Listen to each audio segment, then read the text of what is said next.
ఎన్టీఆర్ జిల్లా కోటికలపూడి గ్రామంలో టీడీపీ ప్రచారంలో దళితుల ఇళ్లపై ఉద్దేశపూర్వకంగా బాణసంచా కాల్చి ముగ్గురికి గాయాలయ్యేలా చేసిన వారిపై కఠిన చర్యలు తీసుకోవాలని బాధితులకు అండగా వైసీపీ ఎమ్మెల్యే అభ్యర్థి సర్నాల తిరుపతిరావు ఇబ్రహీంపట్నం పోలీస్ స్టేషన్కు చేరుకొని కోటికలపూడి గ్రామంలో దళితులపై జరిగిన దాడికి పాల్పడిన వ్యక్తులపై ఫిర్యాదు చేయడం జరిగింది. అనంతరం ఆయన మీడియాతో మాట్లాడుతూ తెలుగుదేశం పార్టీ ప్రచారంలో దళితుల ఇళ్లపై ఉద్దేశపూర్వకంగా బాణసంచా కాల్చి ముగ్గురికి గాయాలు అయిన ఆ ప్రచారంలో నా తెలుగుదేశం పార్టీ అభ్యర్థి వసంతకృష్ణ ప్రసాద్ దాడులను ఆపకుండా దగ్గరుండి దాడులు జరిపించడం చాలా బాధాకరమని అన్నారు. డబ్బు బలంతో పేద ప్రజలపై దాడులు చేయటం అనేది ఎంతవరకు సమంజసం? దళితులపై జరిగిన దాడి విషయమై అధికారులతో మాట్లాడాను. దాడికి పాల్పడిన వారిపై కఠిన చర్యలు తీసుకోవాలని తెలియజేశామని అన్నారు.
నేను ఇప్పుడు అధికారులతో మాట్లాడాను.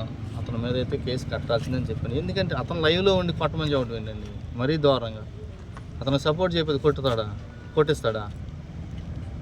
అట్లాంటి దుర్మార్గ పనులన్నీ చేపిస్తాడా? నిన్న జూపూర్లో మీరు ఒక ఆరోపణ చేశారు. హైదరాబాద్ నుంచి రౌడీ చేయడంలో చిలకలూరుపేట, జగ్గేపేట, నందిగామని తెచ్చుకుంటారు. ఈ దాడిలో వాళ్ళ పాత్ర ఉందని మీరు ఉన్నారు కదా, వాళ్ళ పక్కన వాళ్ళు ఇప్పుడు ఇవాళ వాళ్ళ పక్కన ఉన్న వాళ్ళతో ఆధార్ కార్డులు తీసుకొచ్చి నేను అదే చెప్పాను ఏసీపీ గారు కూడా. ప్రతి ఒక్కరికి కూడా చూస్తే ప్రతి ఒక్క రౌడీ సైడ్ ప్రతి ఒక్కళ్ళు ఉన్నారు అక్కడ. ఇక్కడ ఉన్న ఇన్ఛార్జీలు కానీ, ఇక్కడికి వచ్చి గ్రామాల్లో తిరిగే వ్యక్తులు కానీ నేను చెప్పేశా. ప్రతి ఒక్కరికి ఇప్పుడు ఏసీపీ గారితో కూడా అదే మాట్లాడా. ప్రతి ఒక్కరి దగ్గర కూడా వాళ్ళకి ఉన్నాయి, మాకు దగ్గర ఆధారాలు కూడా ఉన్నాయి. కావాలంటే మీరు ఆధార్ కార్డులు ఇవ్వమనండి. మీకు నా పక్కన తిరిగి వాళ్ళ ఆధార్ కార్డులు నేను తీసుకొచ్చి నేనే ఇస్తాను. ఎవరి మీద కేసు ఉంటేనే బాబు నీ మీద ఇది ఉందంటే నువ్వు వెళ్ళవు, నేనే ఆయన దగ్గర ఉన్నప్పుడు ఆయన దగ్గర ఉన్న వాళ్ళతో తీసుకొచ్చి ఆయన ఇవ్వమని చూపించమను. ఏ కేసు లేదని నిరూపించమను. వాళ్ళకి వాళ్ళు ఎక్కడ రౌడీ సైడ్లు కాదని చెప్పానండి. అట్లాంటి దుర్మార్గం తీసుకొచ్చి మంచిగా ఉన్న మైలవరాన్ని, మానవత్వంగా ఉన్న మైలవరాన్ని ఆగం చేస్తున్నాం. వసంతకృష్ణ గారికి రాబోయే రోజుల్లో తగిన బుద్ధి అయితే చెబుతాం. దానికి ఇబ్బంది ఏం లేదు, ఎదుర్కొంటాం.